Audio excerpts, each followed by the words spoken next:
오늘 우리 종교개혁 이후의 기독교 역사의 전체적인 이 흐름을 한번 우리가 정리를 하면서 정말 우리가 정말 추구하고 가야 될 방향성이 어딘가를 다시 한번 우리 생각을 해봤으면 좋겠습니다. 우리 140페이지에 보면 제목을 보면 역사적 기독교, 그리고 복음주의, 그리고 성경적 교회, 이게 우리가 가야 될 방향성이고 길이다라고 얘기할 수 있습니다. 우리는 역사적 기독교를 추구를 해야 됩니다.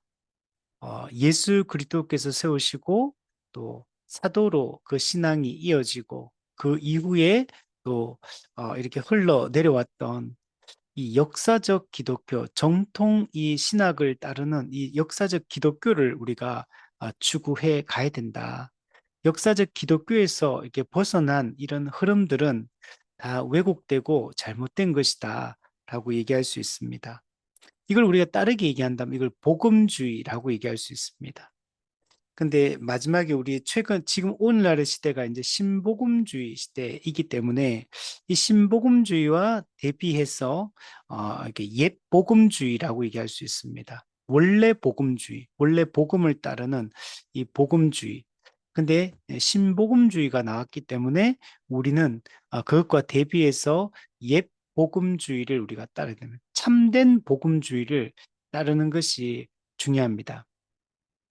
최근에 WEA 세계 복음주의 연맹이 이제 어떤 회의를 하는데 이 한국에서 이렇게 주최를 하는 것 같더라고요. 그래서 요즘에 이 WEA에 대한 세계 복음주의 연맹에 대해서 서울의 모 큰 교회가 이제 그 교회 목사님이 여기에 참여를 하고 이 WEA 이 대회에 이렇게 좀 되게 깊이 관여를 하고 하는데 사실 우리는 이 세계 복음주의 연맹이 가입되어 있지 않거든요.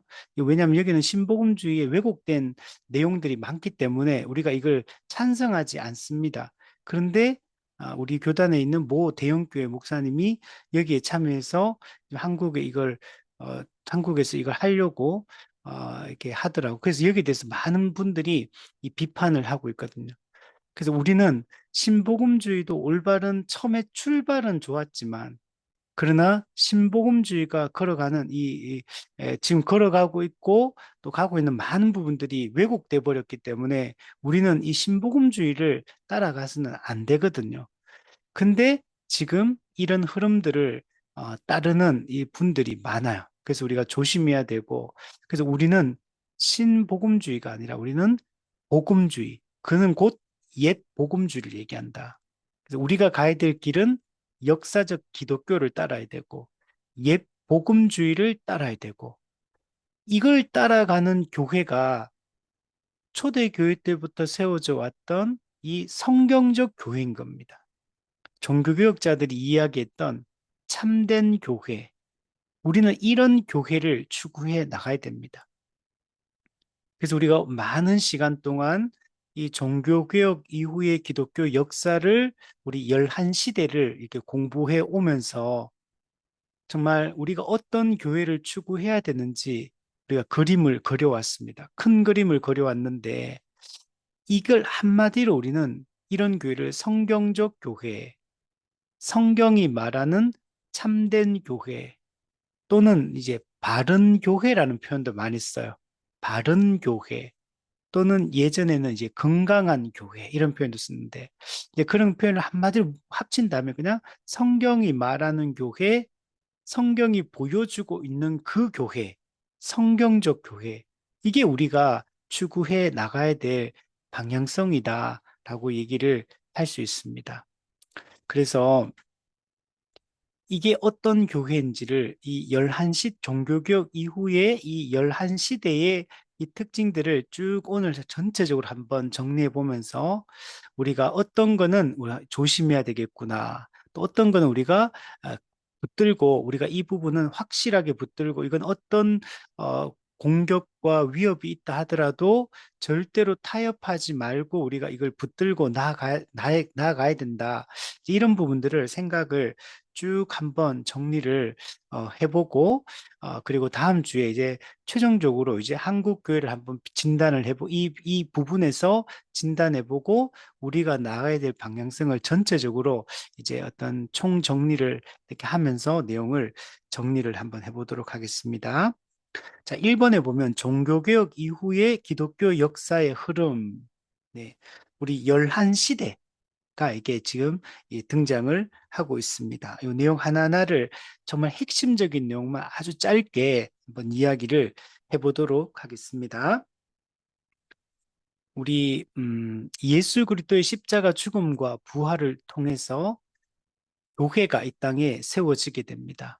오순절 성령이 임하심으로 초대 예루살렘 교회가 세워지게 되고 이 초대 예루살렘 교회는 철저하게 예수 그리스도의 가르침을 따르고 그것을 이제 사도들을 통해 예수님과 함께 했던 사도들을 통해서 그 모든 가르침을 받으며 교회가 세워져 왔습니다. 그래서 원래 교회는 사도와 선지자들의 터 위에 이 세워진 교회, 사도적 가르침, 우리 교회 4대 속성 중에 사도성 위에 세워진 교회. 그리고 사도들의 가르침 핵심은 예수 그리스도가 모퉁이 돌이 되셨다. 즉, 예수 그리스도의 그 인격과 사역이 사도들의 가르침의 핵심입니다. 그래서 이것이 정확하게 우리가 가르쳐지는 것이 중요합니다. 그렇게 교회가 이제 쭉 교회가 급성장해서 교회가 세워지게 되고 313년에 콘스탄틴 황제에 의해서 이제 기독교가 공인이 되고 그리고 얼마 있지 않아 이제 로마 제국의 국교로 이제 인정을 받게 됩니다. 그러나 첫 출발부터 로마 제국에서 기독교는 혼합주의로 출발을 하게 됩니다. 그래서 조금씩 변질이 되기 시작합니다. 원래는 정통 기독교로 이렇게 시작을 했지만 점차 그런 혼합주의적인 이게 방향성을 띄었기 때문에 점차 복음이 이제 변질되어지고 교리적 변질이 일어나게 됩니다. 그게 중세 1000년 동안 중세 교회를 형성하게 됩니다. 그래서 로마 가톨릭이 이 중세 1000년 동안 이 기독교를 대표하며 이렇게 존재를 했던 겁니다. 그런데 혼합주의로 출발했고 또 그 원래 사도들이 가르쳤던 그 가르침에서 갈수록 계속 벗어나게 됩니다.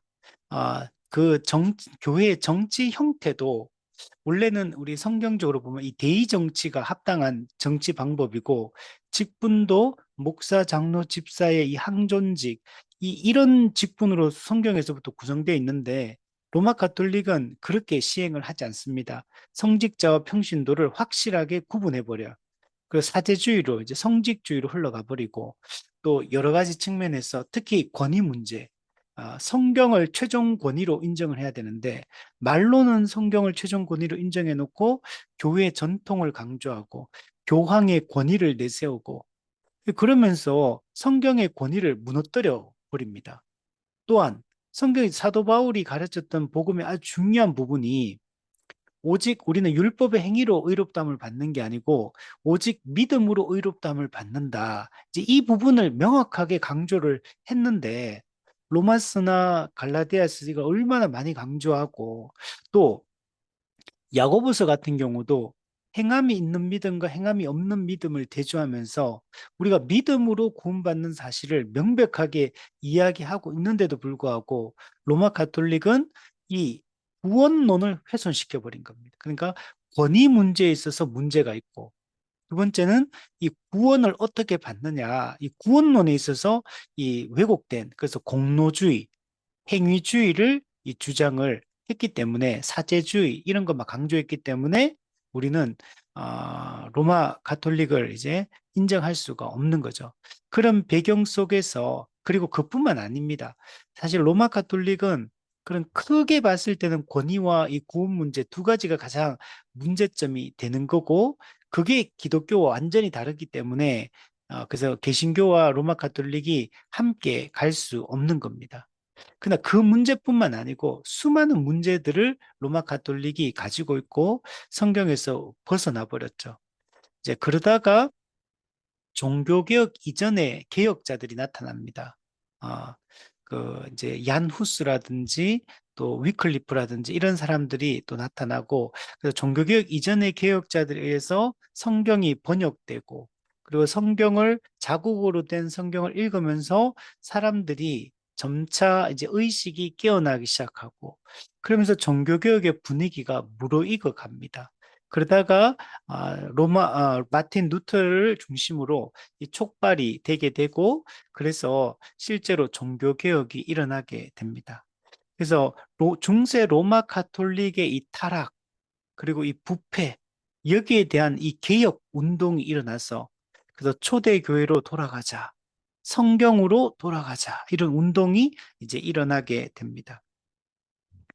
그래서 이런 문제들이 아주 심각했기 때문에, 그래서 이 모든 것들을 개혁하기 위해서, 참된 복음의 진리를 세우기 위해서 종교개혁이 일어났던 겁니다.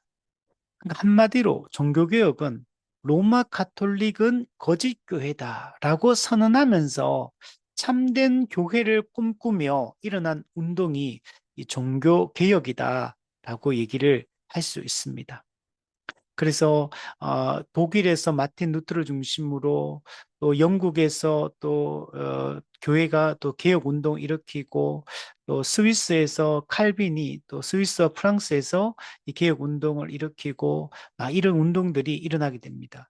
그러다가 또 뭐 제세례파 같은 이런 급진적 종교개혁도 일어나고, 또 로마 가톨릭도 종교개혁에 이를 반대하면서 이 반동 종교개혁 또는 반종교개혁을 또 일으키면서, 또 예수회를 중심으로 해서 막 또 이런 반대 종교개혁을 반대한 이 운동들을 뭐 펼쳐나가고, 막 그러면서 수많은 사람들이 죽임을 당하게 되고, 그 당시에 이제 이렇게 많은 사람들이 순교를 이렇게 당하게 됩니다.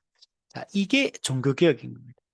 그러니까 이 종교개혁은 우리 기독교 역사에 있어서 아주 중요한 이 전환점을 이루는 시기가 이 종교개혁이다라고 얘기를 할 수 있습니다. 그래서 초기 교회 때는 올바르게 왔고, 그리고 그때 니케아 회의, 또 칼케톤 회의, 또 니케아 콘스탄티노플 회의, 이런 걸 통해 가지고 이 삼위일체 교리나 기독론 교리, 인간론, 구원론, 이런 것, 신론, 이런 것들이 어느 정도, 성령론, 이런 게 좀 핵심적인 진리들이 잘 정리가 되었어요. 그때 이단들도 많이 나타났지만 잘 지켜내서 기독교가 흘러오다가 중세 또 1000년 동안 왜곡이 되어서 이 모든 것들이 이제 무너지게 되고, 참된 진리가 훼손되어지고 문제점이 발생했고, 이것을 정말 하나님의 은혜로 종교개혁이 이제 일어나게 되고, 그래서 각 뭐 스코틀랜드의 존 낙스나 또 뭐 스위스의 쩌빙글리, 또 이런 뭐 이게 수많은 개혁자들이 이렇게 나타나면서 1세대 종교개혁자, 2세대 종교개혁자 이렇게 나타나면서 이렇게 교회 쇄신 운동, 신앙 개혁 운동, 교회 개혁 운동, 이런 것들이 이제 일어나서 우리가 이 종교개혁의 이 유산을 물려받아서 오늘 우리 교회가 지금까지 세워져 있는 겁니다. 정말 이거는 하나님의 은혜다라고 이렇게 밖에 할 수 없어요, 사실은. 어, 정말 우리가 이 신앙을, 진리를, 하나님이 진리를 보존하신다는 사실들을 우리는 이 종교개혁을 통해서 우리가 볼 수가 있습니다. 그런데 이제 오늘날, 지금 우리 시대도 아주 어두운 시대를 우리가 지금 살고 있습니다.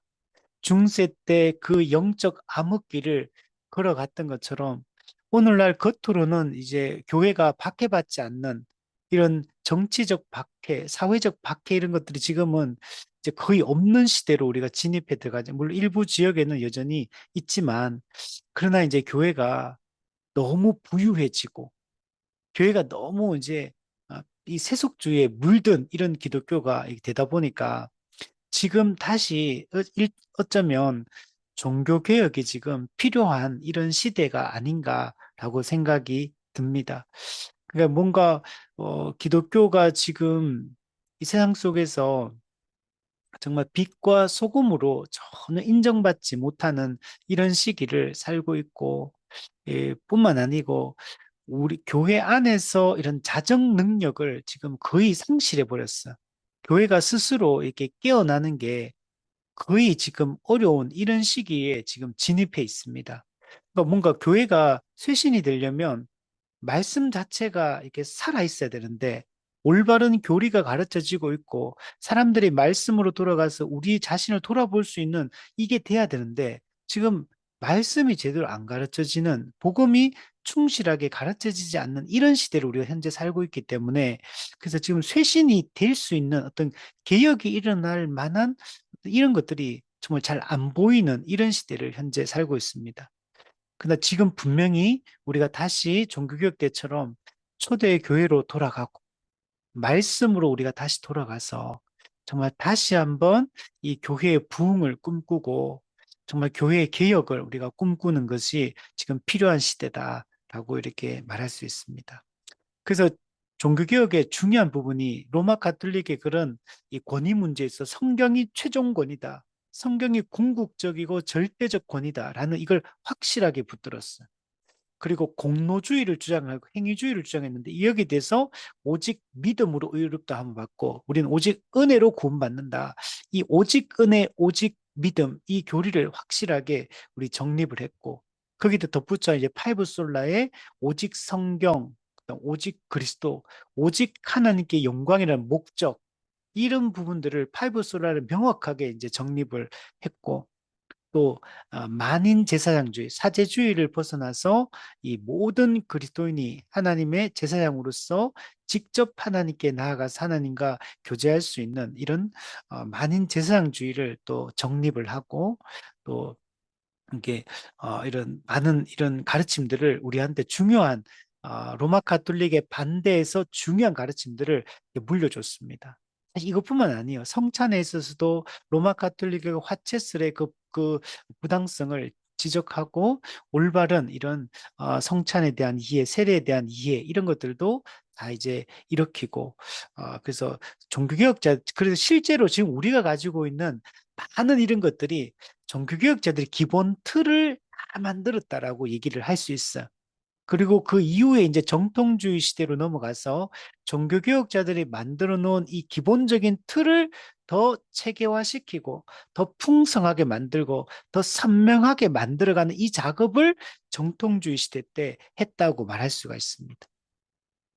그래서 우리는 우리가 추구하고 우리가 따라가야 될 아주 중요한 이 방향성이 이 종교개혁 시대 그리고 이 정통주의 시대, 이게 우리의 가장 큰 어떤 보면은 가장 큰 어떤 방향성이라고 할 수 있어요.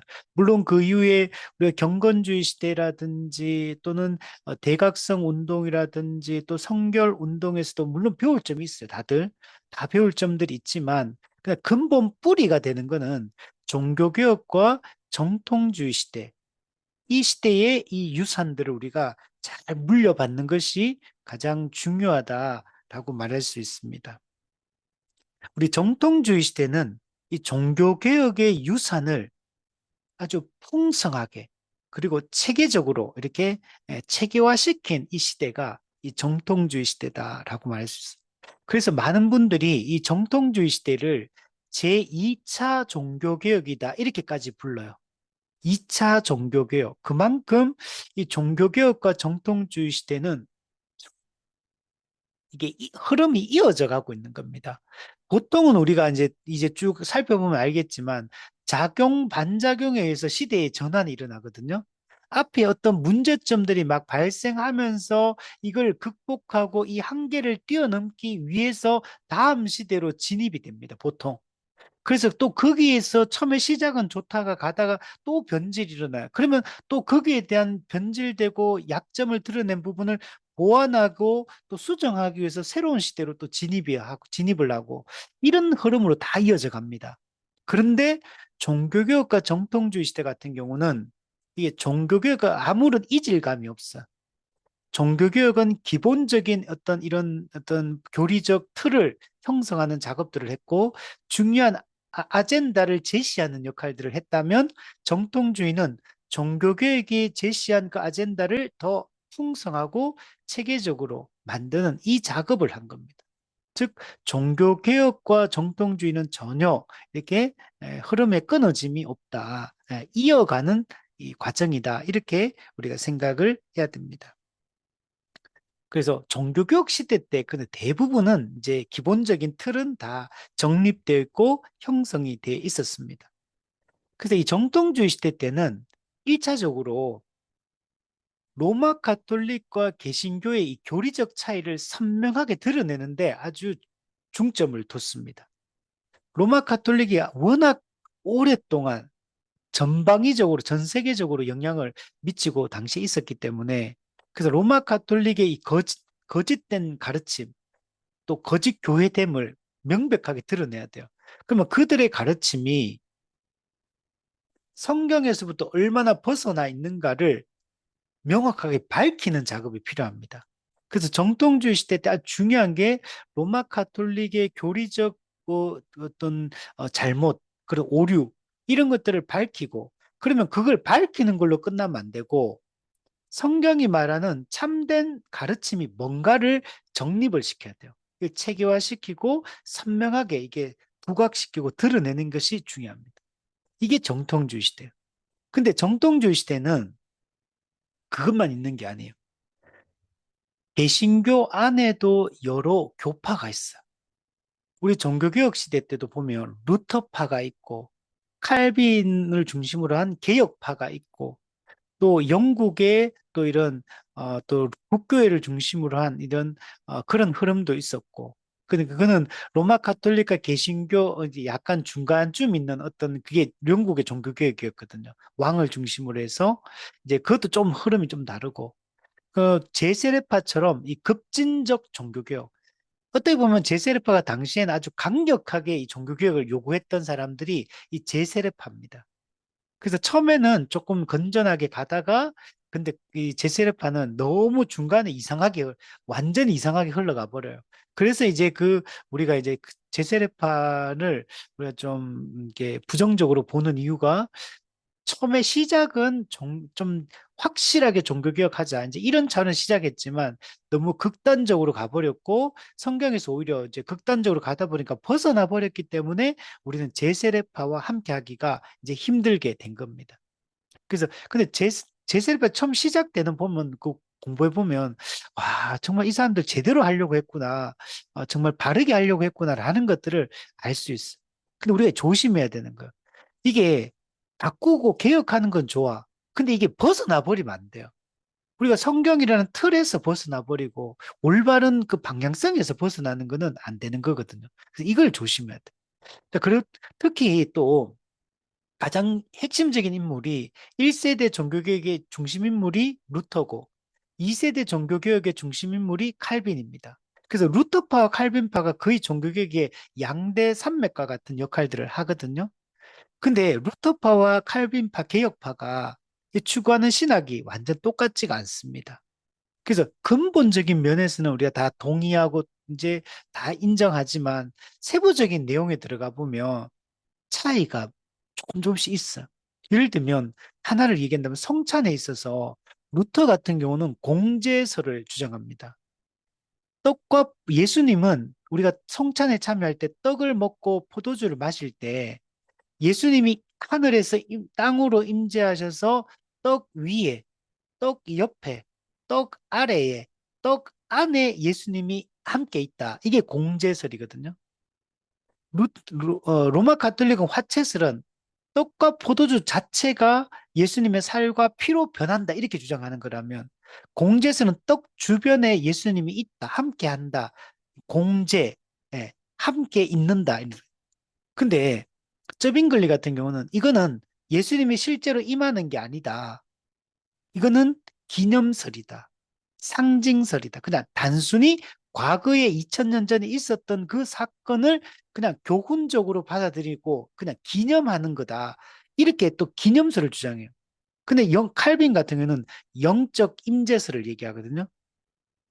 이 떡과 포도주 자체가 살과 피로 변하는 건 아니지만 떡과 포도주는 예수님의 살과 피를 상징한다. 그러면 떡을 먹을 때 우리는 떡을 먹는 거지만 실제로는 그 떡이 상징하는 예수님의 살을 먹는 것이고, 포도주를 마실 때 포도주를 마시는 거지만 포도주가 상징하는 예수님의 피를 마시는 것으로 이해를 해요.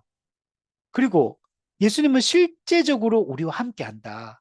이게 그냥 기념하는 게 아니라 그 떡과 포도 성찬에 참여할 때 예수님은 실제로 우리 가운데 영적으로 임재한다. 그러니까 육적으로 임재하는 게 아니라 영적으로 임재한다. 그러면 다른 것들 같은 어떤 거냐면 위에서 예수님이 땅으로 내려와요. 내려와서 함께하는 방식이라면 칼빈이 이야기하는 영적 임재는 그런 게 아니에요. 우리가 성령 안에서 하늘로 올려져서 하늘에 계신 그리스도와 함께한다. 그 임재 속에 거한다. 이게 영적 임재설이에요. 우리가 이 땅에서 예수님이 하늘에서 내려오는 게 아니고 성령 안에서 신비적으로 그리스도와 연합한 성도가 하늘로 올라가서 하늘에서 그리스도와 만난다. 그리고 실제적 교제를 나눈다. 이게 영적 임재설이에요. 자, 예를 들면 자, 루터는 공제설을 주장하고 칼빈은 영적 임재설을 얘기하는 거예요. 이것도 큰 차이입니다. 근데 이런 것만 있는 게 아니고 많은 부분에서 세부적으로 들어가 보면 차이점들을 드러내는 걸 알 수가 있어요. 그렇기 때문에 정통주의 시대는 각 교파별 교리적 차이, 이런 것도 또 명확하게 하는 시대가 정통주의 시대입니다. 종교개혁 시대 때는 로마 카톨릭과 개신교와의 교리적 차이를 좀 부각시키고 이걸 개혁하는데 좀 집중한 측면이 있다면 정통주의 시대 때는 그것도 하지만 각 교파별, 개신교 안에 각 교파별 교리적 차이, 신학적 차이, 이런 걸 정교하게 다듬는 과정들을 거쳐가요. 그래서 종교개혁 이후에 루터파는 루터파대로 쭉 흐름을 이어가고요. 칼빈파는 칼빈파대로 이렇게 흐름을 쭉 이어서 나갑니다. 같이 공유하는 것들도 있지만 또 세부적인 부분에서는 공유되지 않는, 그래서 딱 교파가 분리되어서 이렇게 흐름이 이어져 내려오는 것들을 좀 알 수가 있습니다. 이런 것들을 세부적으로 준비하고 정리했던 시기가 여러분 정통주의 시대다라고 얘기할 수 있고, 그래서 이 정통주의 시대 때 유명한 이 학자들이 정말 많이 등장합니다. 그리고 이들이 아주 세밀하게 아주 세부적으로 이런 교리와 신학을 발전시킵니다. 물론 큰 틀에서는 칼빈이 그 작업을 다 했습니다. 그러나 칼빈도 이 정통주의 시대의 학자들 같은 경우는 칼빈이 했던 이 가르침들을 더 정교화시키는 일들을 이렇게 해왔던 것. 그래서 실제로 오늘날 우리의 신학이라는 게, 신학은 지금도 발전을 하고 있거든요. 발전을 하고 있지만 지금 우리가 가진 이 교리나 신학들은 거의 정통주의 시대 때 거의 사실 대부분이 이미 정립이 됐다라고 할 수 있어요. 이때 정립된 이 신학과 교리를 오늘 우리는 사실 그걸 받아들여 가지고 그걸 토대로 지금 신앙생활을 하고 있다. 그 정도로 정통주의 시대 때 했던 작업들이 대단한 작업들을 했다. 만약에 여러분 종교개혁 시대에서 곧바로 경건주의 시대로 넘어갔거나 정통주의 시대에 없이 만약에 넘어갔다면요. 아마 엄청난 혼란한 시대를 우리는 거쳐왔을 거예요. 그리고 지금도 여전히 여러분 정립이 안 된 부분이 엄청 많을 거예요. 그만큼 정통주의 시대가 엄청난 작업들을 사실 했다라고 얘기할 수 있어요. 그 당시에 예를 들면 언약, 코케이우스가 언약 신학, 이런 언약 사상 이런 거 정립 안 했다면 우리 지금 엄청난 혼란 가운데 있을 겁니다. 근데 이런 것들이 차근차근 아주 세밀하게 정립을 해왔기 때문에 우리가 지금 이렇게 굳건한 토대 위에 오늘날 우리가 서 있다라고 얘기를 할 수 있습니다. 그래서 각 교파별로 정체성이 뚜렷해지기 시작합니다. 그리고 각 교파별로 그런 장점들이 드러나기 시작해요. 이렇게 하나의 교파가 완전하다 이런 건 없어요, 사실. 근데 어떤 부분에서는 되게 좀 더 좀 좋은, 그러니까 어떤 좋은 역할들을 합니다. 각 교파들이. 그래서 장점이 있고, 근데 그 반대로 얘기하면 각 교파들마다 단점이 있어요. 약점들을 여러분 가지고 있습니다. 그래서 이런 것들을 정교화시키는 작업들을 했다. 그래서 이 정통주의 시대를 뭐라고 얘기하냐면 신앙 고백주의 또는 신조주의 또는 교파주의. 왜냐면 이때 이 각 교파별로 신앙 고백이 선명하게 정립되었기 때문에 이제 신앙 고백주의다, 신조주의다 이렇게 표현을 하는 겁니다. 뿐만 아니고 이 정통주의 시대 때는 이단들도 많이 등장합니다. 이단들. 그리고 또 이 시기가 이제 합리주의가 꼽히기 시작하거든요. 세속사로 봤을 때는 이 합리주의가 무서운 거. 이 합리주의가 나중에 이제 쭉 흘러내려와가지고 이제 계몽주의로 이제 드러나서 이게 흘러오거든요. 근데 이 합리주의, 계몽주의는 그 인본주의입니다. 신본주의가 아니고 이건 인본주의예요. 신의 계시를 말하지 않고 인간의 이성을 강조합니다. 그 철저하게 인간 중심적 사고를 하는 게 이 합리주의거든요. 이성을 강조하고, 그 과학을 강조하고, 경험을 강조하고, 이런 흐름으로 흘러내려옵니다. 그래서 이 인본주의, 이 세속주의가 이게 교회가 이 땅에 세워지는데 아주 중요한 걸림돌이 됩니다. 그러니까 기독교 내부의 이런 이단들, 거짓된 가르침으로 이렇게 왜곡시키는 이런 것들도 문제가 되지만 사회 전체 분위기가 합리주의적 분위기로 합리주의적 세계관에 이제 영향을 받기 시작하면서 그냥 아예 그냥 신은 필요 없다 이렇게 보는 거예요, 그냥. 그 신중심적 사고에서 인간 중심적 사고로 완전히 바뀌는 거. 신본주의에서 인본주의로 바뀌어버리는 거. 계시보다는 이성을 강조하기 시작합니다. 그러니까 엄청난 변화가 일어나는 거. 그래서 이 합리주의적 분위기, 이게 매우 이제 교회에게 아주 악재로 이제 작용을 하게 됩니다. 이런 시대로 이제 진입해 들어왔기 때문에 종교개혁 시대 때는 다루어지지 않았던 주제들, 이런 새로운 분위기 속에서, 새로운 사회적, 시대적 분위기 속에서 새로운 어떤 성경적 답변이 요구되는 문제들이 생깁니다. 그래서 정통주의 시대 때는 종교개혁보다 훨씬 다양한 주제들에 대해서 이제 설명하고 또 이것을 자세하게 풀어내기 시작하는 것들을 볼 수가 있습니다. 그리고 이 정통주의는 크게 우리 루터파 정통주의와 개혁파 정통주의로 이렇게 흘러가는 것들을 볼 수 있습니다.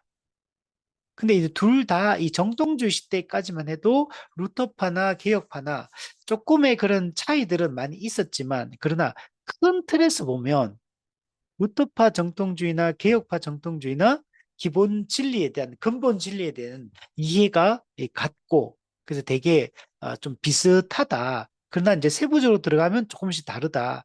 이제 이 정도의 느낌의 차이였습니다. 근데 이게 이제 점점 갈수록 이 간격이 이제 벌어지기 시작합니다. 차이가 많이 나기 시작합니다. 자, 이제 이렇게 정통주의 시대를 흘러가요. 자, 근데 정통주의 시대는 이와 같이 말씀을 체계화시키고 풍성하게 아주 깊이 있게 다루고 이런 작업들을 쭉 이렇게 하면서 이렇게 왔는데, 이렇게 쭉 오다 보니까 이제 시간이 지나면 어떤 현상이 일어나냐면 좀 형식주의에 빠지게 됩니다. 신앙이 우리가 말씀 열심히 가르치고 교리 열심히 가르치면 막 마음이 뜨겁고 신앙생활 열심히 하고 막 그렇게만 될 것 같지만, 이 또 이 세속주의의 공격들이 있고 인간의 죄성 때문에 또 가다 보면 잘못하면요 메말라요. 우리 바리새주의 이런 거 율법 열심히 가르치지만 메마르잖아요. 이것도 마찬가지예요. 이게 교리를 열심히 가르치고 말씀 열심히 가르치면 그러면 좀 약간 이게 약간 형식주의, 어떤 논쟁 이런 거는 막 잘하는데 어떤 실제적인 거룩한 삶을 살아가고 성도답게 뜨거운 마음으로 주님을 사랑하고 복음에 대한 열정을 가지고 영혼을 구원하고 이런 쪽에는 좀 약해져요. 그러니까 뭔가 신앙이 딱딱하고 좀 형식적이고 좀 이런 쪽으로 흘러가기가 쉬워요. 실제로 정통주의 시대 후반기에 들어가면 이, 이 형식적 신앙에 빠지게 됩니다. 그래서 어떤 일이 일어나냐면 경건주의 시대가 이제 도래하게 되는 거. 그에 대한 반작용이 일어나죠. 특히 루터파 정통주의, 루터파 정통주의가 개혁파 정통주의는 좀 다릅니다. 개혁파 정통주의는 개혁파는 사실 종교개혁 때부터 교리와 생활, 교리와 거룩한 삶을 동시적으로 강조했어요. 그래서 개혁파 정통주의 같은 경우는 크게 종교개혁 시대 때나 정통주의나 개혁파 경건주의 때까지 흐름이 비슷합니다. 왜냐하면 개혁파는 처음부터 종교개혁 때부터 칼빈은 이 교리와 삶을 동시에 강조했거든요. 그러니까 이게 그냥 지식적으로만 많이 하는 이런 걸 강조했던 게 아니에요. 바르게 말씀을 알아야 되고 그 말씀에 순종해서 거룩하게 살아있는 신앙을 살아가야 된다. 이걸 강조를 했습니다. 근데 루터파 정통주의는 조금 다르게 가요.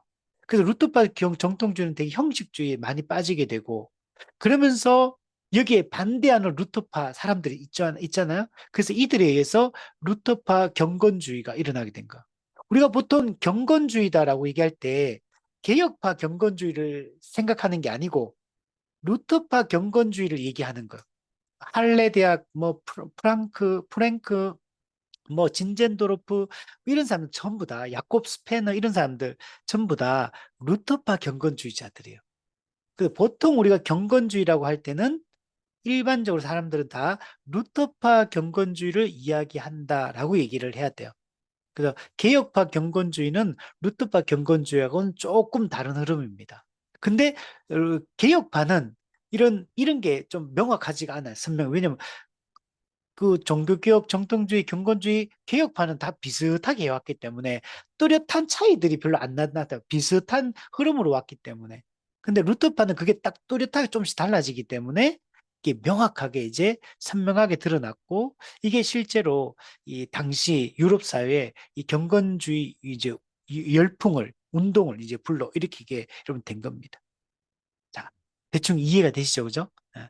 그래서 루터파 이제 경건주의는 루터파 정통주의의 그런 형식주의적 신앙을 비판하면서 이 경건한 삶을 강조하고 실천을 강조하고 거룩의 열매를 맺는 걸 이렇게 강조하는 이런 분위기로 경건주의 운동이 일어났다.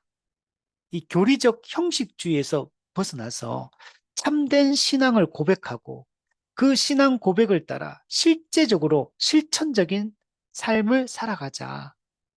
이제 이게 여러분 어, 루터파 경건주의, 보통 이제 경건주의의 핵심적인 내용이다라고 얘기할 수 있어요.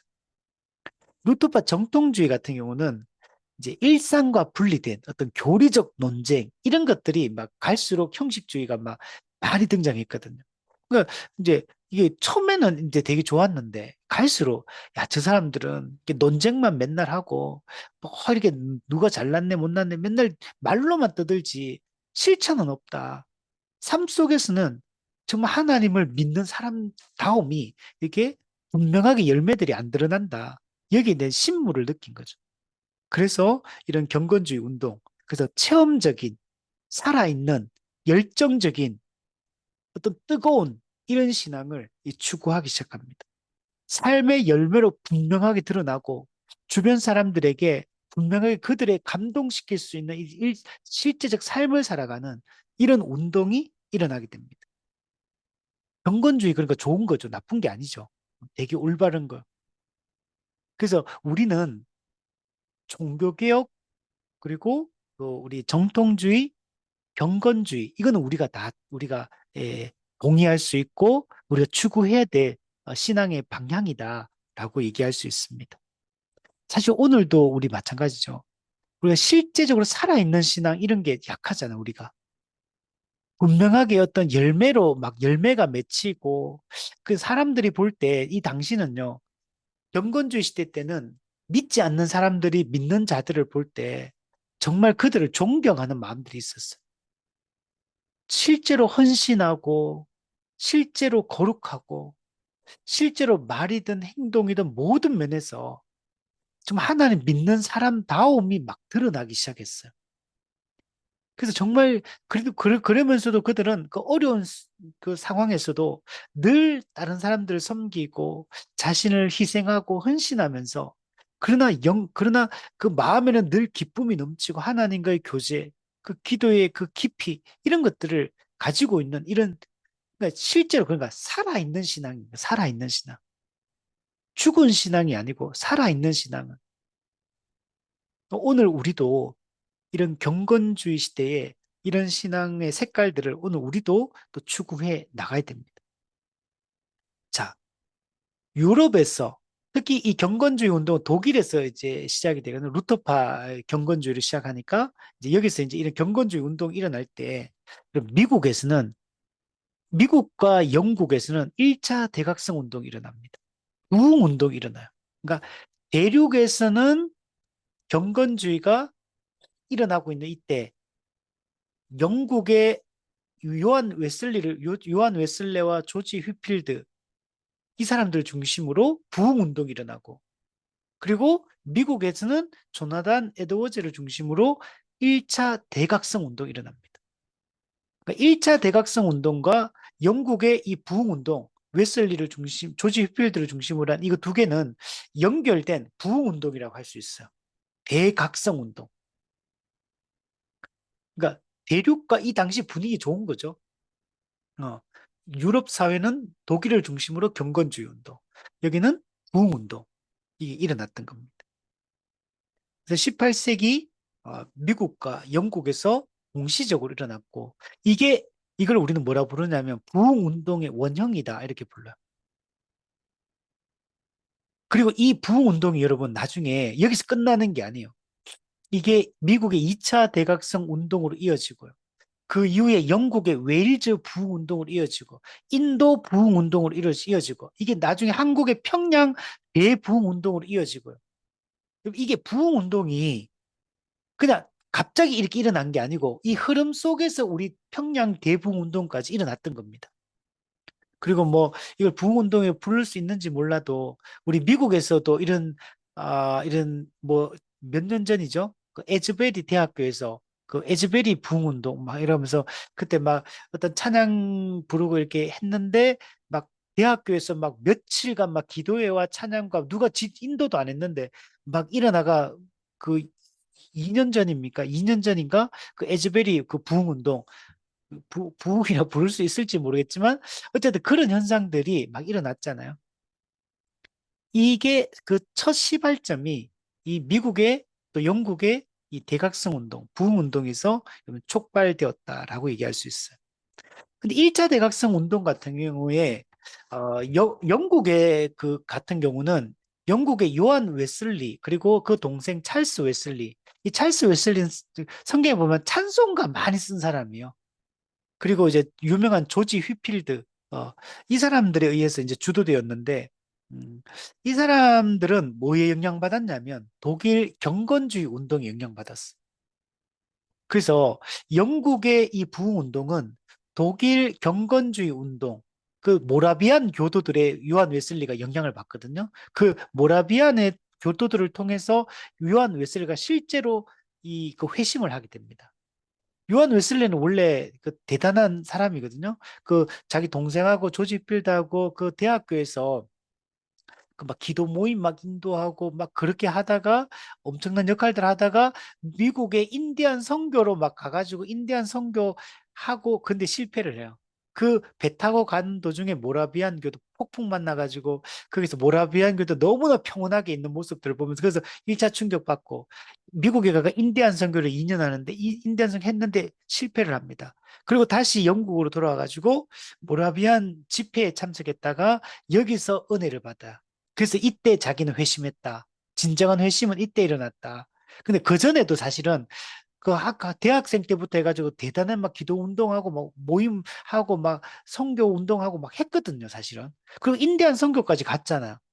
근데 자신은 그거 끝나고 나서 자신은 실제로 회심했다라고 이렇게 말할 정도로 이 독일 경건주의 모라비안의 영향을 요한 웨슬리가 진짜 많이 받습니다. 그리고 미국 같은 경우는 그래서 부흥운동이 일어났고, 미국 같은 경우는 영국 청교도들의 영향을 많이 받아요. 이 조나단 에드워즈를 중심으로 미국에서 이 대각성 운동이 일어났을 때 어디를 중심으로 일어나냐면 미국의 북동부 13개 주를 중심으로 일어납니다. 그러니까 지금으로 따지면 미국 북동부가 이제 뉴욕 있는 워싱턴 있는 이쪽 지역. 거기를 옛날에 그 지역의 북동부 13개 주를 중심으로 부흥이 일어났고 특히 그 중에서도 뉴 잉글랜드라고 하는 그 지역을 중심으로 아주 강력하게 이 부흥이 일어납니다. 이게 조나단 에드워즈의 터전이거든요. 근데 이때 이 조나단 에드워즈 그 지역이 어떤 곳이냐면 영국 청교도들이 들어와 가지고 세웠던 교회들이 있는 지역이에요. 그래서 이 대각성 운동이 그냥 일어난 게 아니고 영국 청교도 신학으로부터 출발된 겁니다. 그 청교도들이 대단했거든요. 철저한 이 개혁의 의지를 가지고 있던 사람들이었고 정말 영국에서 그렇게 박해를 받고 로마 카톨릭으로부터 박해받고 영국 국교회로부터도 박해받고 막 쫓겨나가지고 네덜란드로 도망쳤다가 네덜란드에서 일부는 남아서 네덜란드 개혁교회를 형성하게 되고 나머지는 미국으로 이제 메이플라워를 타고 미국으로 이제 와가지고 미국 이 북동부 중심으로 이 청교도 교회들을 세웠던 겁니다. 이게 미국이 어떻게 보면 가장 시초요. 그러나 다른 지역들은 청교도들이 아니고 다른 교파에 또 영향을 받아요. 근데 그래서 여기를 중심으로 해서 1차 대각성 운동이 일어났다. 자, 어쨌든 간에 이거는 교회 역사상 처음으로 부흥 운동이 일어난 거예요. 부흥이라는 게 처음으로 일어난 겁니다. 성령의 강권적인 역사에 의해서 집단적인 회심 현상이 일어난 거예요.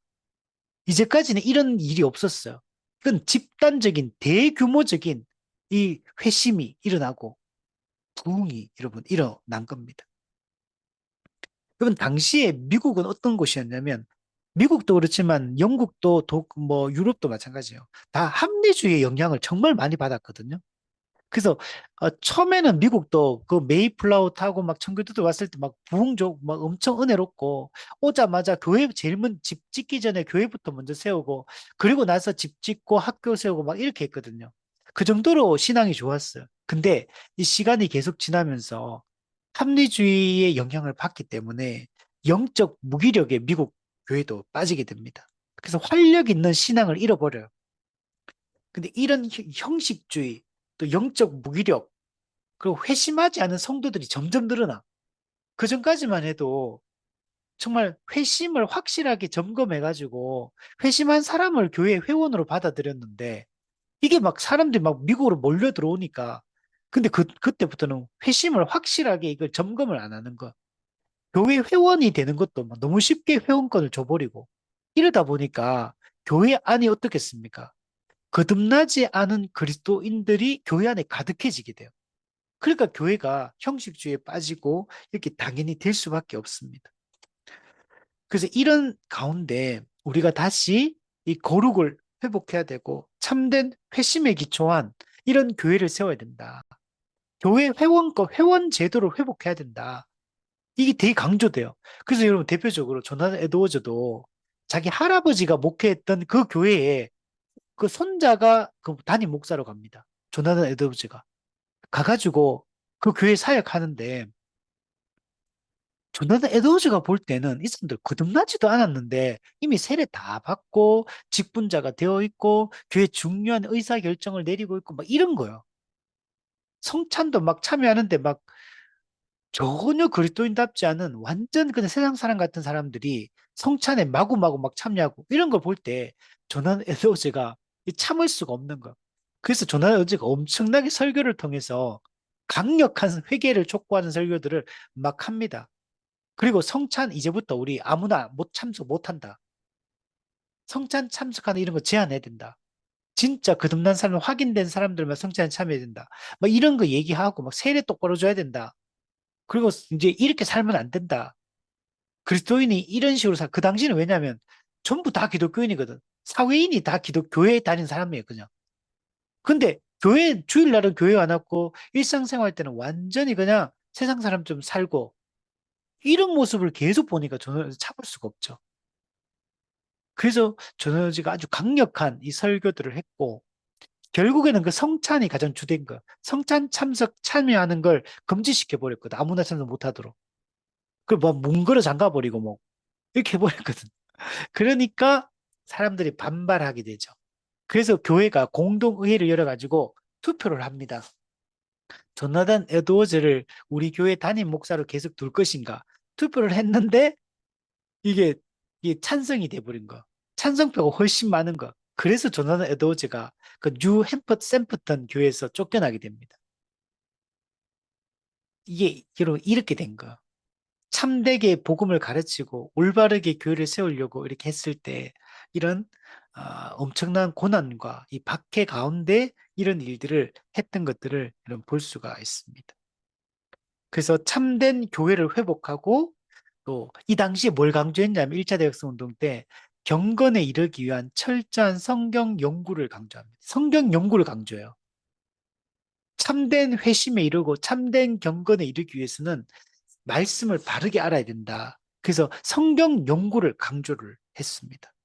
그리고 강력한 설교, 설교가 이 당시에는 엄청나게 메시지가 강했어. 참된 회심을 강조하고 참된 부흥을 막 강조하니까 이 거짓된 것들에 대해서 아주 강력한 설교를 통해 가지고 회심을 촉구하고 이제 이렇게 여러분 부흥이 일어나게 된 거. 그러면서 정말 집단적이고 대규모적인 그 뉴샘버튼 교회를 중심으로 해가 엄청난 강력한 부흥이 일어났고 그게 미국 전체로 이게 번져 나가기 시작을 한 겁니다. 그리고 1차 대각성 운동의 조던 에드워즈의 이 부흥 운동은 철저하게 성령의 주권적인 역사, 성령의 강권적인 역사로 회심이 일어난다. 이제 이걸 철저하게 믿어요. 그래서 뭘 하냐면 부흥을 뭔가 인위적으로 조작하려고 한다거나 부흥을 일으키려고 하지 않아요. 이 당시에 이제 1차 대전에서 뭘 했냐면 회심이 일어나고 부흥이 일어나기를 꿈꾸면서 그들이 했던 것은 열심히 말씀 전하고 열심히 말씀 가르치고 열심히 회개를 촉구하고 근데 이걸 계속한 거예요. 그리고 그게 이루어지는 거는 성령님이 하시는 거예요.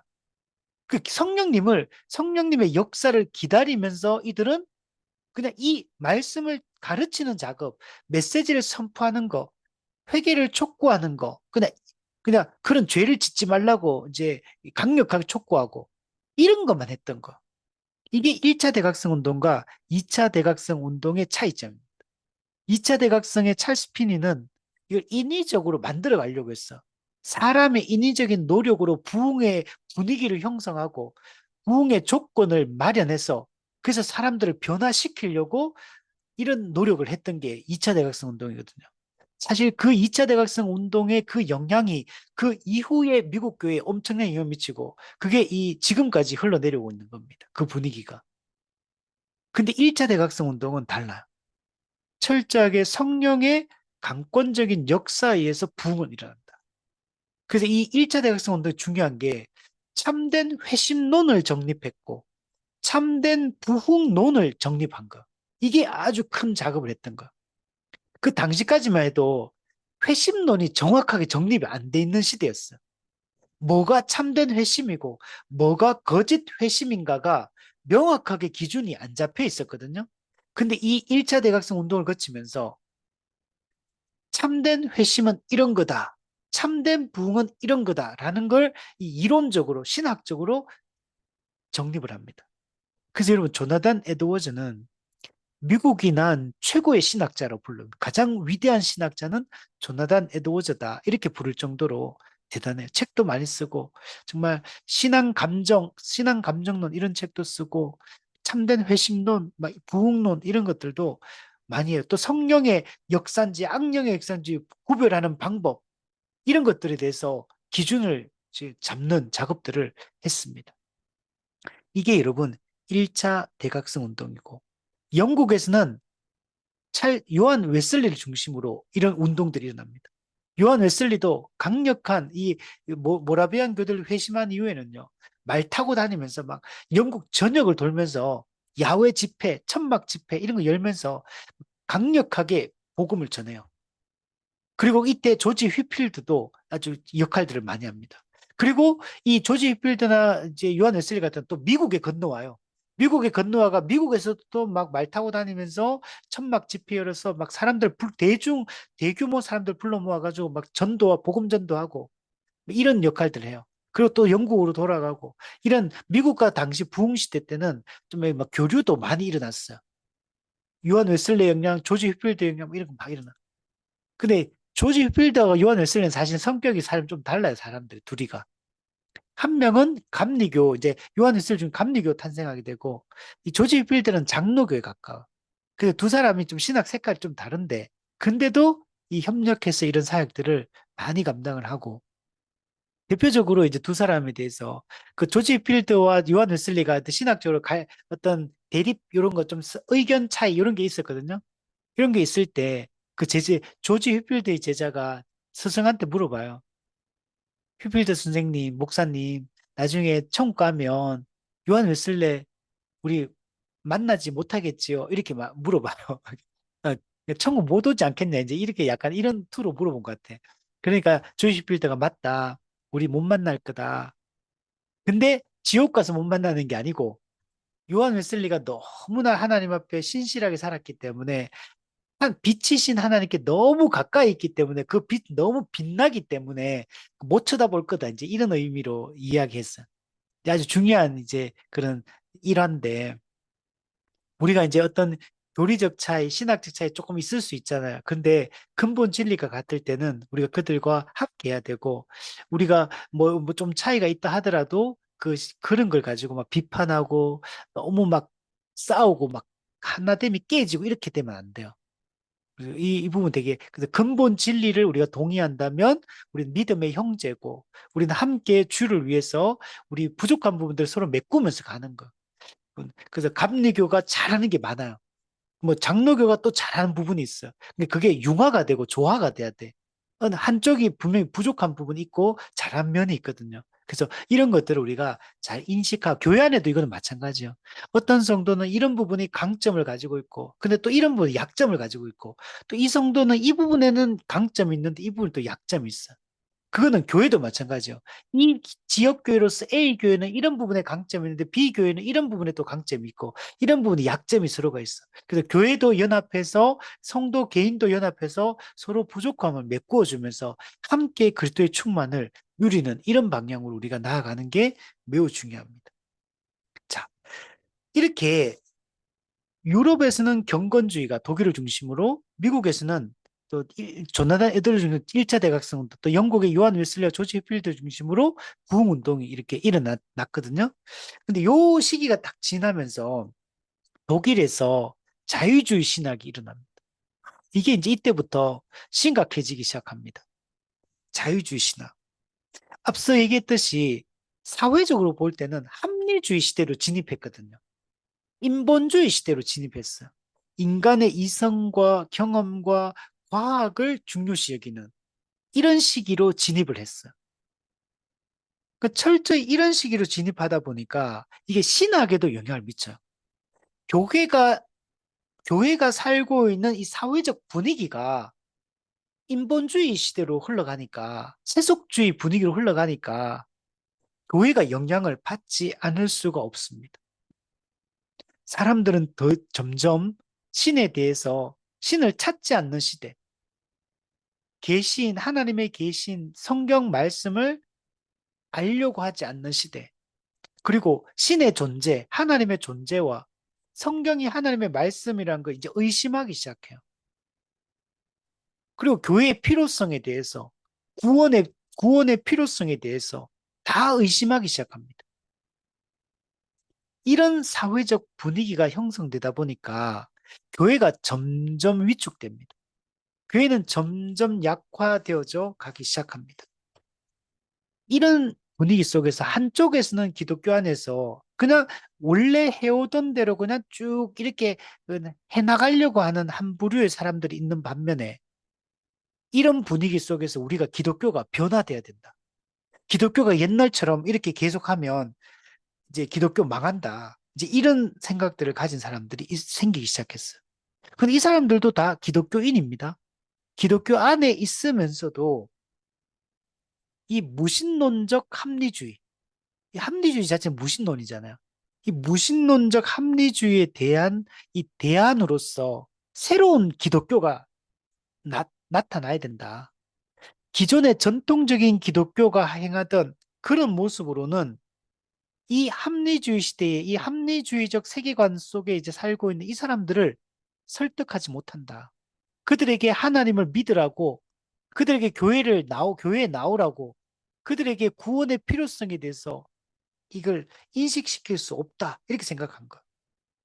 그래서 합리주의적 관점에서 기독교를 설명하려고요. 즉, 이 근대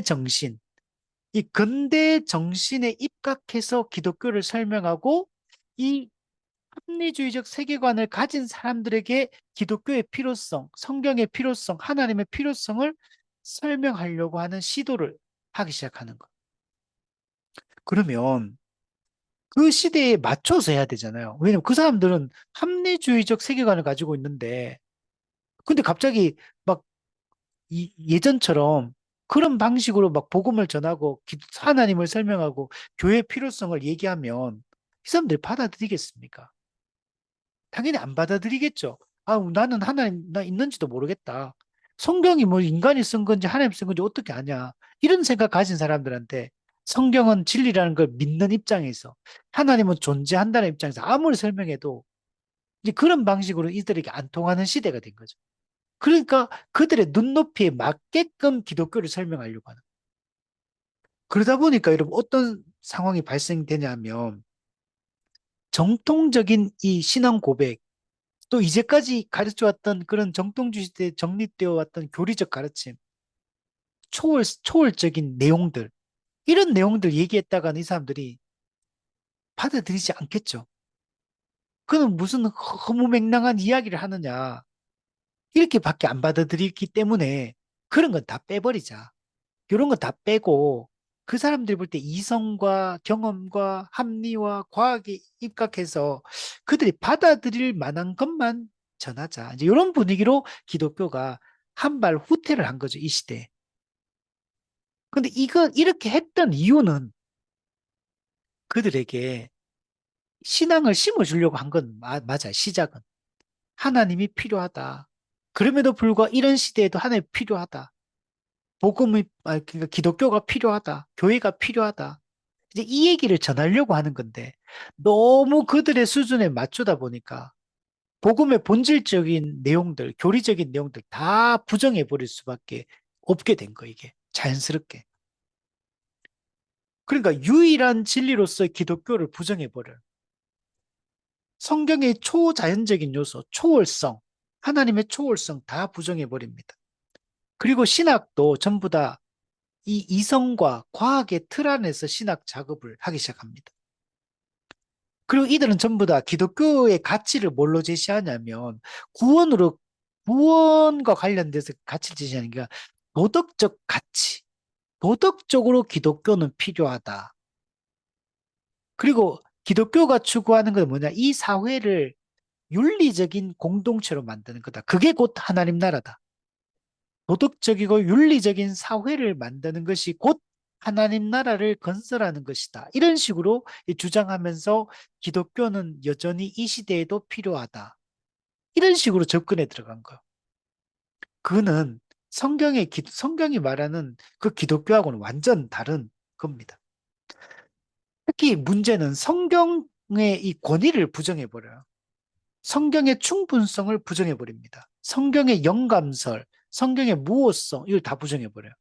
성경은 그냥 인간이 쓴 이성에 의해서 만들어진 작품이라고 보는 거. 인간 저작물로 보기 시작합니다. 그 성경에서 초월적인, 초자연적인 거 다 빼버리고 윤리 도덕적 그 내용들만 딱 남겨가지고 성경을 가르치기 시작해요. 여기서 나온 게 이제 자유주의 신학인 겁니다. 그러니까 시작은 이해가 되는데, 그러나 기독교의 이 성경의 근본적인 이 진리들을 이 복음의 본질을 훼손하면서 접근해서는 안 된다는 거죠. 우리 사도 바울이 여러 사람에게 여러 모양이 되었다 이렇게 말하잖아요. 우리는 그거는 분명히 필요해요. 그리고 우리가 이 복음을 세상에 전하기 위해서 노력을 많이 해야 됩니다. 이 세상 사람들의 의식과 그들의 문화와 그들의 어떤 사상을 이해하기 위해 노력을 해야 돼요. 이 작업을 열심히 했던 분이 누구냐면 미국의 리디머 교회의 팀 켈러 목사님. 팀 켈러 목사님이 이런 이 뉴욕의 그 한복판이잖아요. 뉴욕 증권과 그 한복판. 그 아주 뉴욕의 그 도시라는 게 그런 거잖아요. 어떤 이 시대의 가장 똑똑한 사람들, 엘리트를 다 모아놓은 곳이잖아요. 그곳이. 그 사람들, 거기서 교회를 개척한 거거든요. 근데 그들에게 접근하고 다가가기 위해서 팀 켈러 목사님이 엄청난 노력을 해요. 그리고 그들을 이해하기 위해서 노력을 해요. 이 문화적 접근을 하는 거죠. 그러나 팀 켈러 목사님 같은 경우는 복음의 본질을 놓진 않았어요.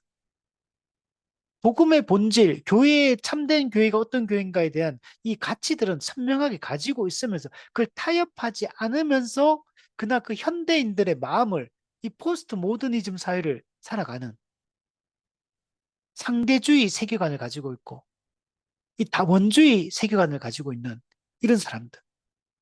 철제 합리주의의 끝판왕이라고 할 수 있는 그 뉴욕 한복판에서 이 복음을 그들에게 전하기 위해서 이게 노력을 한 거예요. 그러니까 그렇게 가는 거는 우리 좋은 거고, 그래서 그 운동을, 센터처치 운동을 이제 팀 켈러 목사님 하시다가 돌아가셨죠.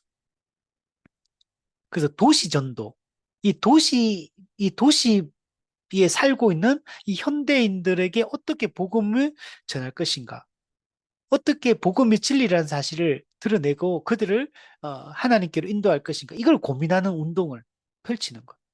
이거는 엄청 좋은 거죠. 우리도 본받아야 될 지점이고, 우리가 그렇게 하려면 이 현대인들의 이런 이 문화와 또 이 사상에 대해서 우리 공부할 필요가 있습니다. 근데 지금 이 자유주의 신학은 당시에 그렇게 접근해 들은 게 아니고 그냥 동화되어 버린 거예요, 사실은. 합리주의 세계관에 자기를 그냥 자기의 본질을 내려놔 버리고 그게 동화되어 가지고 이제 다가가 가지고 했기 때문에 이 잘못된 방향으로 여러분 가게 된 겁니다. 자, 그래서 이 자유주의 신학이 이제 그러니까 세속적으로 봤을 때는 합리주의 이 세계관이 이게 크게 작동이 되고 있고 이 합리주의적 이 세계관의 기초에서 기독교를 설명하려고 했던 이 자유주의 신학이 이제 기독교 세계에 기독교 신학에 아주 깊이 뿌리를 내린 하나의 큰 흐름이 돼버린 거 이게 아주 심각한 이 교회에 타격을 입히는 이런 흐름이 형성이 돼버린 겁니다. 자, 그러다가, 자, 이런 틀이 미국에서도 여전히 계속됐어요. 1차 대각성 운동이 있고 나서 또 시간이 지나다 보니까 미국 교회가 또 약화되는 거. 그리고 이 자유주의 신학이 미국에서도 들어와가지고 미국 교회에도 아주 심각한 영향을 끼치기 시작합니다. 그리고 이제 또 미국 교회도 또 형식주의 신앙에 빠지게 되고 합리주의적인 이런 세계관에 빠지게 되고 막 이렇게 될 뿐만 아니고 또 이신론적 신앙관, 이신론, 디이즘. 네. 영국에서 시작했던, 이거는 하나님이 천지는 창조하셨지만 개입하지 않는다. 즉, 창조만 하시고 다스리지 않는 하나님, 섭리하지 않는 하나님. 이런 이신론적 신앙관이 당시에 또 득세를 합니다. 이게 미국 사회에 이 교회 안에서도 이 이신론적 신앙관들이 많이 득세를 하게 됩니다. 근데 당시에 미국이 어떤 분위기냐면 이제 이 합리주의적 세계관, 이게 이제 계몽주의로 이제 나타났죠. 그래서 계몽주의, 이 합리주의적 세계관을 이제 이런 살고 있고, 또 영국에서 시작된 산업혁명, 이게 미국으로도 넘어옵니다. 그래서 미국에도 산업혁명이 일어납니다. 이 산업혁명은 이제 인간의 욕망을 막 불러일으키거든요. 점점 사람들은 도시로 몰려들고 또 이제 이 부에 대한 이 꿈들을 꾸고 이 산업혁명이라는 거는 엄청난 사회적 변화를 일으키잖아요.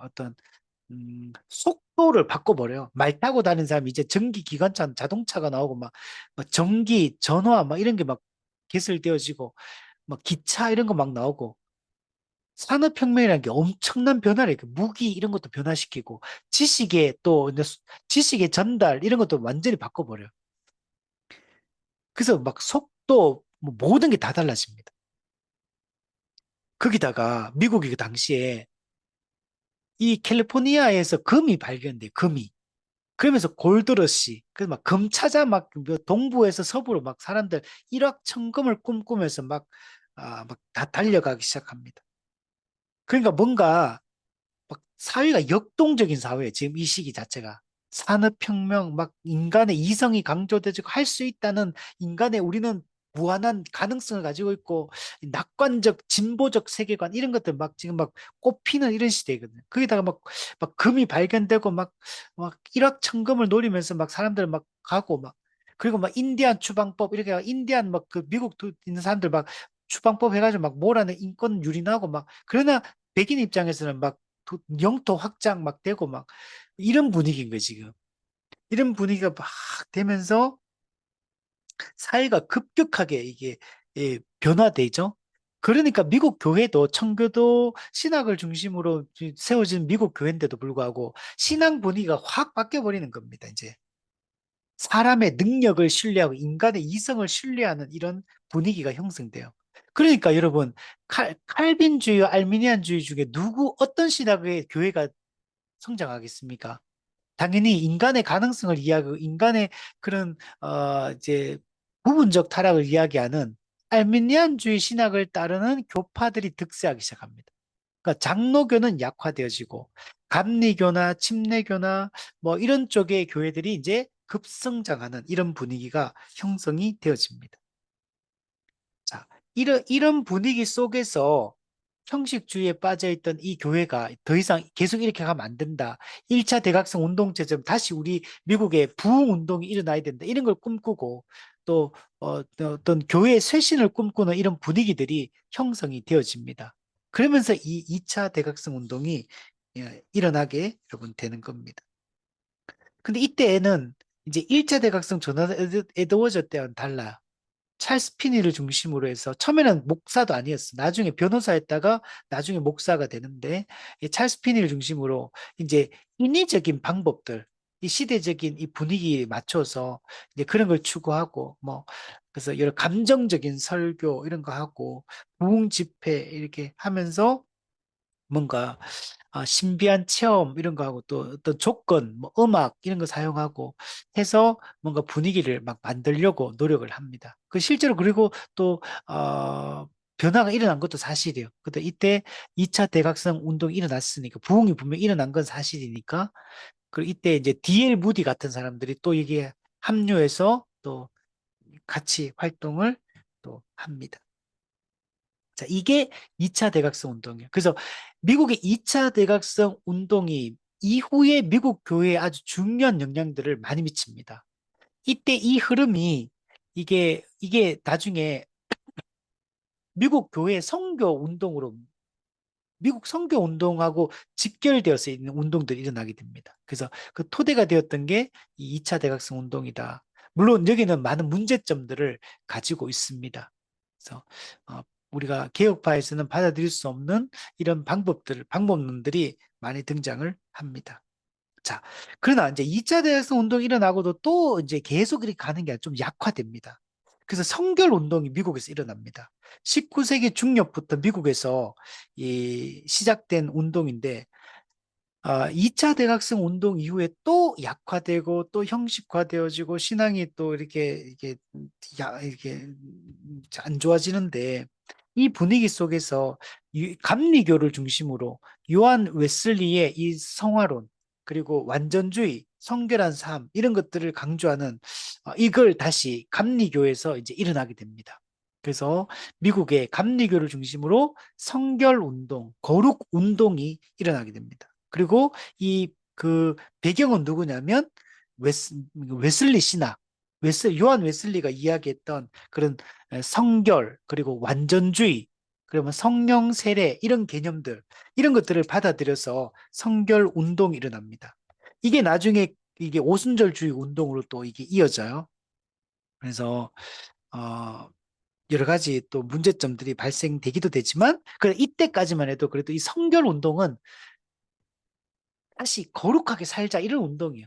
성결하게 살자 이제 이런 운동이기 때문에 그래서 성결 운동 자체는 너무 나쁘게 볼 필요 없어. 그래서 이런 거룩하게 살기 위한 노력 자체는 우리가 충분히 인정해야 된다. 당시 합리주의, 인본주의, 세속주의, 자유주의 신학 이런 영향을 이제 막 받고 있는 분위기 속에서 교회가 계속 이렇게 가면 안 된다. 형식화되어서는 안 된다. 우리가 다시 거룩을 추구하고 이제 우리가 정말 좀 살아있는 신앙을 우리가 추구하자. 이런 운동이기 때문에 이 운동 자체는 좋은 겁니다.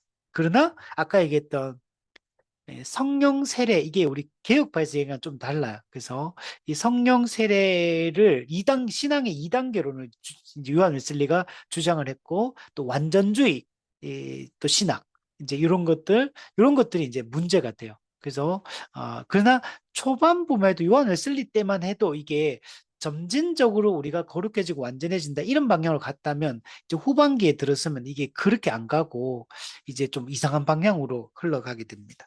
자, 어쨌든 선결 운동이 일어나고 그 다음에 그러다가 선결 운동도 또 좀 약화되어집니다. 근데 이제 이때 미국에는 자유주의 신학이 밑바탕에 쭉 깔려옵니다. 지금 오고 있는 상태고 그래서 자유주의가 점점 더 미국 교회에서 세지고 이제 그러면서 미국 이제 주류 교단들이 자유주의 신학에 빠지고 막 이렇게 막 흘러갑니다. 그러니까 근본주의 운동이 일어납니다. 자유주의 신학에 맞서 싸워야 된다. 예, 그래서 정통주의 시대에 종교개혁 시대에 그런 근본 진리들을 지켜내야 되고 올바른 복음을 우리가 붙들어야 된다. 이제 이런 운동이 이 근본주의 운동이 일어나게 됩니다. 자유주의는 초월성도 부정하고 정통 교리도 부정하고 이렇게 했기 때문에 근본주의는 우리 정통 기독교의 이 근본 진리를 붙들어야 된다. 성경 영감과 무호, 예수님의 성육신, 또 예수님의 대속적 죽음, 예수님의 육체의 부활, 예수님의 재림, 이런 근본 진리들을 우리가 다시 회복해야 된다. 이런 운동이 일어나게 됩니다. 자, 그러나 이 근본주의도 이제 문제점이 발생해요. 당시 자유주의 신학과 강력하게 맞서 싸웠던 사람이 근본주의인데, 근데 또 내세를 강조하고 초월성을 강조하는 그 당시 흐름이 하나가 있었는데, 그게 뭐냐면 세대주의 신학이에요. 세대주의 신학은 영국에서 이제 18세기 초반에 이제 영국에서 시작이 됐어요. 그런데 이게 영국에서는 별로 활발하게 안 일어나다가 미국에 건너와 가지고 세대주의 신학이 아주 강력하게 일어나기 시작합니다. 그래서 나중에 미국 교회의 7, 80%가 세대주의 신학에 물들어요. 그 정도로 강력해집니다. 근데 세대주의가 그렇게 미국에서 강력하게 되는 데 있어서는 세대주의가 근본주의와 힘을 합쳤기 때문에 그래요. 근본주의가 자유주의 신학과 싸울 때 자유주의 신학이 워낙 강한 적이다 보니까 이 세대주의 신학과 손을 잡아서 함께 싸우기 시작합니다. 그러다가 세대주의자들이 근본주의의 아주 중심 세력이 돼버려요. 그래서 이게 문제가 됩니다. 그래서 근본주의 운동에 세대주의 신학, 종말론이 들어오게 되는 이 배경이 됩니다. 그래서 이런 운동들이 일어나고 그리고 이 근본주의는 자유주의 신학과 맞서 싸웠다는 측면에서 복음주의를 다시 이어가려고 했다는 측면에서 좋은 거예요. 그러나 반지성주의로 흘러가 버립니다. 반사회적이고 반문화적인 방향으로 흘러가 버려요. 그래서 근본주의가 이제 너무 문제점을 많이 가지고 고립주의, 분리주의로 가버려요. 그래서 이 사회로부터 완전히 그냥 왕따 취급을 받아요, 근본주의가. 저 사람들은 그냥 함께 할 수 없는 아주 고집불통에 있던 이런 사람들, 그리고 아주 호전적인, 공격적인 사람들, 그리고 다 부정하고 융통성도 없는 이런 사람들로 그냥 세상에 비춰버립니다. 근데 그게 세상 사람들만 그렇게 비춘 게 아니고, 복음주의 안에 있는 사람들에게도 근본 진리는 잘 지켰지만, 그러나 태도들은 너무 문제가 많다. 이렇게 가다가는 교회가 무너지겠다. 올바른 이 정통 복음주의를 세울 수 없다. 이제 이런 이 근본적인 반성이 일어나게 됩니다. 그래서 나중에 이제 신복음주의가 나와서 근본주의의 약점을 이제 이 반지성주의, 그다음 반문화주의, 반사회주의 이걸 이제 어, 좀 바꾸려고 나중에 신복음주의가 이게 일어나게 여러분 됩니다. 자, 근데 근본주의가 일어나고 난 이후에 또 미국에서 1900년 초반에 뭐가 일어나냐면 오순절 운동이 일어납니다. 오순절주의. 오순절주의는 사도행전 2장의 오순절 성령 강림 있잖아요. 이걸 재현하려고 하는 거예요. 오늘날에도 사도행전 2장의 오순절 강력한 그 역사가 오늘 우리 시대에도 나타나야 된다. 이제 이런 걸 추구하는 운동, 성령의 역사를 회복하기 위한 운동을 펼칩니다. 이것도 웨슬리의 그 성령 세례 그리고 완전주의 신학, 이게 복음적 신인 협동설, 어, 우리가 구원받는 데서 하나님과 우리 인간이 협력해야 된다. 그래서 구원을 이루어 가야 된다. 이제 약간 이런 쪽의 사상들을 가지게 됩니다. 근데 요한 웨슬레의 이런 성령 세례는 그러나 좀 점진적인 측면이 있는데 이걸 이어받은 19세기 성결 운동은 피비 팔머 여사에 의해서 즉각 성화, 완전 점진적 성화가 아니라 완전 성화인데 이 즉각적 성화를 이제 주장하기 시작합니다. 그 사람의 역할을 강조하고 사람이 자기 자신을 하나님께 내어드리면 우리가 완전 성결, 즉각 성결에 이르게 된다. 이런 주장들을 이제 하기 시작합니다.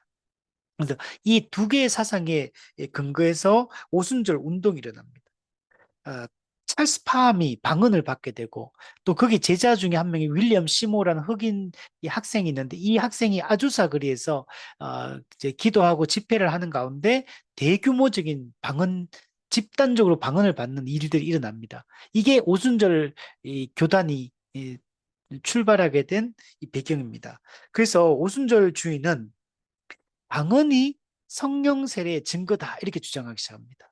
그러니까 처음에 성령을 받아 거듭나는 것 이게 1단계, 2단계는 성령을 강력하게 받아 이게 성령 세례를 강력하게 받아 가지고 이제 방언을 받는 것 이제 이게 이제 이 사람이 진정으로 이제 어떤 변화되는 계기가 된다. 이제 이런 식으로 신앙의 2단계론을 주장해요. 2단계로는 요한 웨슬리가 처음 주장을 했는데, 근데 그때는 과격하지 않았는데, 이제는 뒷부분부터는 이제 과격해지기 시작합니다. 그래서 방언이 성령 세례의 증거다. 방언하는 사람은 성령 세례 받은 거고, 방언 안 한 사람은 이 두 번째 축복, 성령 세례를 안 받은 거다. 이제 이런 식으로 강력히 주장. 근데 이게 뭐 오순절주의가 뭐로 이어지냐면 이제 은사주의 운동으로 발전합니다. 은사주의는 방언만 강조 안 해요. 성령 세례의 증거로서 방언뿐만 아니라 기적적 은사들, 어떤 병 고치는 은사, 예언의 은사, 뭐 이런 거, 능력 행함의 은사 이런 것들도 나와야 된다. 그래서 이런 것들은 중요하다. 이제 이런 걸 강조합니다. 그래서 오순절주의 때는 오순절 교단 안에서만 이루어졌다면 은사주의는 초교파적으로 이제 방언 플러스 이제 기적적 은사 다 나타나야 된다. 이게 성령 세례의 증거다. 이런 식으로 주장해요. 근데 거기서 또 뭐로 발전하냐? 제3의 물결로 발전합니다. 예. 그러니까 제1의 물결은 이 사도행전 2장의 성령반, 오순절 성령 강림. 제2의 물결은 오순절주의. 그다음에 이제 제3의 물결, 이제 이게 새로운 은사주의 운동. 은사주의 운동에서 더 발전되어서 새로운 은사주의 운동. 그러면서 이제 제3의 물결을 주장합니다. 이때는 방언 플러스 다른 은사들 플러스 뭘 강조하냐면 능력을 강조해요. 능력. 방언보다도 이제 능력이 더 중요하다. 그래서 능력 전도, 능력 대결, 능력 뭐뭐 이러면서 능력을 강조하기 시작합니다. 강력한 능력으로 이제 악의 세력을 제압하고 영적 전투를 해요. 그래서 이때부터 땅 밟기기도 뭐 영적 도회 뭐 이런 것들을 강조하기 시작합니다. 되게 이 신비주의 직통 계시 강조하고 또, 또 어떤 신비주의적인 이런 것 경험 이런 것 강조하고 그 되게 제3의 물결부터 완전히 좀 이상해지기 시작합니다. 물론 그 앞에서 조금씩 문제점이 드러났는데 제3의 물결부터 너무 심각하게 위험한 지경으로 막 흘러가기 시작합니다. 거기다가 이제 이게 꽃피우는 게 이제 신사도 운동으로 있는 신사도주의. 그래서 이때부터 뭐냐면 오늘날에도 초대교회처럼 사도와 선지자가 있다. 새로운 사도와 선지자가 나타나서 직통 계시를 막 하고 막 이런 것들이 막 일어나기 시작합니다. 그래서 우리가 이 한국교회가 다 했던 것들이 지금 다 하고 있는 거고 한국교회 웬만한 교회들도 다 했던 거, 땅 밟기 기도, 뭐 영적 도회, 뭐 이런 거 다 했던 거죠. 능력 전도, 능력 대결, 능력 기도, 뭐 이런 거 웬만한 거 다 했어. 그 찬양팀들 이렇게 하는 많은 것들도 직통계시 비스무리한 말들, 뭐 하나님이 오늘 이 말씀을 주셨다, 뭐 이런 말들 이런 게 다 이제 여기서부터 나오는 것들이에요. 24시간 기도 운동 아이호흡에서 하는 것들 또 뭐 존 윈버 또 그 베니 목사 이런 다 이런 거 이제 나중에 경배와 찬양 예수 전도단 CCC 이런 다 영향을 다 받아 이런데도. 음. 자, 어쨌든 간에 이런 것들이 이제 오순절 운동이 일어나고 그 다음에 이제 유럽 쪽에서는 독일을 중심으로 해서 그 스위스 사람인 칼바르트가 이제 독일의 이 자유주의 신학자들의 이 스승인 자유주의 신학자들에게 이게 공부를 하다가 당시에 이제 1차 세계대전이 일어나는데 이때 자유주의 신학자들이 자기 스승들이 전쟁 나는 찬성 이렇게 해버리니까 칼바르트가 이제 깜짝 놀란 거예요. 아니, 도대체 이 전쟁을 어떻게 이거 지금 이 불법 전쟁을 어떻게 이걸 찬성할 수 있냐? 그러면서 나는 더 이상 우리 스승들하고 자유주의 신학자들하고 함께 할 수 없다. 그러면서 이제 신정통주의 운동을 이제 일으킵니다. 칼바르트에서. 그래서 자유주의 신학은 인본주의로 갔잖아요. 하나님 중심적이지 않거든요. 근데 칼바르트는 하나님의 초월성을 강조하고 전적 타자로서의 하나님. 하나님은 전적 타자, 다른 사람이라는 거. 인간을 초월해 계신 다른 분이다. 이걸 강조하고 또 그리스도 중심적 신학, 그리스도를 강조하기 시작하고 또 하나님의 말씀을 강조합니다. 그 하나님의 말씀이 곧 예수 그리스도다. 성경은 하나님의 말씀의 증언이다. 성경은 하나님의 말씀을 안 봐. 대신에 그래서 이거는 또 문제점이 돼요. 그리고 나중에 보면 또 어떤 정통 교리들도 좀 부정되어지고 또 잘못 해석하고 그러나 어떤 신정통주의도 유럽에서 일어날 때만 해도 칼바르트가 자유주의 신학과 싸우기 위해서 일어났던 거. 유럽에서는 신정통주의, 미국에서는 근본주의가 자유주의 신학과 싸우면서 이제 일어났던 겁니다. 그럼에도 불구하고 자유주의 신학이 문제점을 가지고 있다 하더라도 자유주의 신학의 그런 인본주의에서 많이 이제 탈피해서 철저히 하나님의 초월성을 강조하고 또, 또 이제 하나님의 계시를 강조하고 그리스도 중심적 신학을 강조하고 이런 측면에서 봤을 때는 또 큰 역할을 했다. 그러나 또 이제 나중에 보면 성경에 대한 이해 이런 것들이 좀 또 정통 교리에서 벗어나는 문제들 이런 것들은 또 문제가 돼요. 그러나 또 칼바르트라는 한 인물은 대단한 인물입니다. 진짜 신학자로서는 대단한 인물이에요. 올바른 얘기들도 많이 했고 올바른 가르침들도 많이 주었습니다. 그러나 조심해야 된다. 모든 걸 받아들일 수는 없는 사람이다. 이렇게 얘기할 수 있어요. 자, 그리고 이제 마지막으로 신복음주의. 아까 얘기했던 것처럼 이 근본주의가 가진 약점을 극복하려고 하는 거. 그래서 근본주의가 가지고 있던 정통주의의 그 근본 진리를 붙들고 있는 요거는 신학은 계승하면서도 그러나 약점은 극복하려고 했다. 그래서 근본주의를 비판적으로 계승하려고 했던 게 이 신복음주의다.